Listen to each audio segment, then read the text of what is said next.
Parliament నే కాపాడలేని వాళ్ళు దేశాన్ని కాపాడతారా? స్మోక్ అటాక్ పై సమాధానం చెప్పకుండా ఎంపీల సస్పెన్షన్ ఏంది? బీజేపీది నియంతృత్వం, అఖిలపక్ష నేతలు ఇండియా కూటమి ఆధ్వర్యంలో ధర్నా చౌక్ వద్ద నిరసన. ఓహో, అధికారంలో ఉన్న వాళ్ళు మీరే పోయి నిరసన తెలిపిల్లా?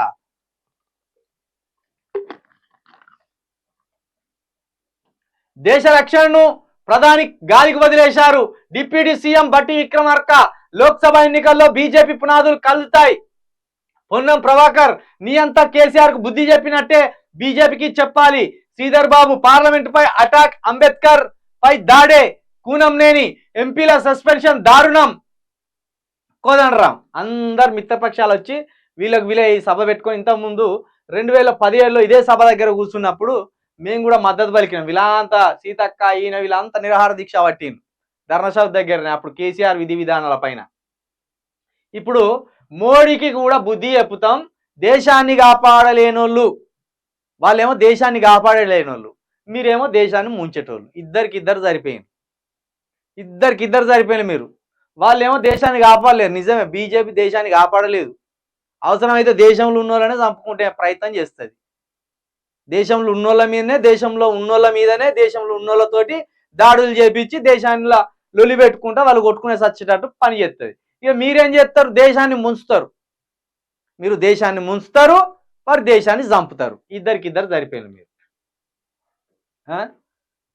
పార్లమెంటు పై అటాక్, అంబేద్కర్ గుండెపై దాడి. అబ్బో, ఎంత పెద్ద మాట మాట్లాడుతీవి కూనంనేని.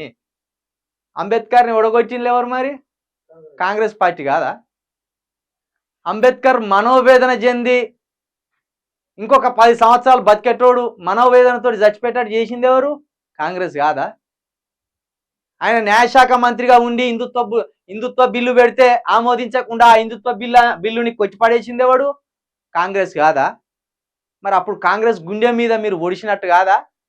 న్యాయశాఖ మంత్రికి ఎందుకు ఆయన రాజీనామా చేసిండు? మహిళా బిల్లు ఆమోదించలేదని. అంత ప్రేమ అంబేద్కర్ గారికి మహిళల పట్ల. ఈ మహిళలకు ఆస్తి హక్కు ఇస్తే, ఈ మహిళలకు అధికారం ఇస్తే, ఈ మహిళలు హిందుత్వం అనే వైదిక ధర్మం అనే ఒక ఆచారం వల్ల ఎంత నాశనం అవుతాను, దాని నుండి వాళ్ళకు విముక్తి కలిగించాలని ఆయన హిందుత్వ కోడ్ బిల్లుని, మహిళా కోడ్ బిల్లుని తీసుకొస్తే ఈ దుర్మార్గులు కనీసం దాన్ని చదవకుండా దాంట్లో ఉన్నది డైజెస్ట్ చేసుకోలేకపోయిన వీళ్ళు. అది జింపి పడేసి మూలకి పడేసింది. మరి అప్పుడు అంబేద్కర్ గారి గుండెను కత్తితో పొడిచినట్టు కాదా? అంబేద్కర్ గారికి తీరని అన్యాయం ఎవడన్నా చేసిందంటే వాడు కాంగ్రెస్ వాడే. తీరని అన్యాయం. ఇక అంబేద్కర్ కలగన్న రాజ్యం అమలు కాకుండా, అంబేద్కర్ విజన్ని అమలు పరచకుండా నాశనం ఆ రోజే చెప్పిండు అంబేద్కర్ గారు, అరే భూమిని మొత్తం జాతీయం చేయర్రా అని చెప్పిండు. ఈరోజు భూమిని జాతీయం చేస్తే రైతు బంధు అవసరం లేకపో, రైతు బంధు లాంటి దోపిడీ రాకపో. ఎవడైతే వ్యవసాయం చేయాలని ఉంటాడో వాడు పోయి ప్రభుత్వం దగ్గర ఒక అర్జీ పెట్టుకొని, అయ్యా నాకు వ్యవసాయం చేయాలని, ఒక 5 ఎకరాలు. అంటే ఈ జాతీయం చేయడం వల్ల జరిగే ఉపయోగం ఏంటంటే భూమి వ్యక్తుల చేతుల్లో ఉండదు, ప్రభుత్వం చేతుల్లో ఉంటుంది. అప్పుడు 100 ఎకరాలు ఒక దగ్గర ఉండవు. ఇప్పుడు కదా కేసీఆర్ దగ్గర ఒక 1000 ఎకరాలు ఉన్నట్టు, రేవంత్ రెడ్డి దగ్గర ఒక 1000 ఎకరాలు ఉన్నట్టు, ఇట్లా ప్రైవేట్ వ్యక్తుల మధ్య వాళ్ళ చేతుల్లో భూములు ఉండేవి. టోటల్ ప్రభుత్వం ఆధీనంలోనే ఉంటుంది. ఎవరైతే కంపెనీ పెట్టుకోవాలనుకుంటాడో, ఎవరైతే వ్యవసాయం చేయాలనుకుంటాడో వాళ్ళ దగ్గర మనం పోయి ప్రభుత్వానికి ఒక అర్జీ పెట్టుకొని, అయ్యా మాకు ఒక 5 ఎకరాల భూమి కావాలి, నేను పలానా వ్యవసాయం చేస్తా. అయ్యా మేము ఒక పూలతోట పెట్టుకోవాలి, మాకు ఒక 2 ఎకరాలు ఇవ్వండి. అయ్యా మేము ఒక పండ్లు వండి దలుచుకున్నాం, మాకు ఒక 5 ఎకరాలు ఇవ్వండి.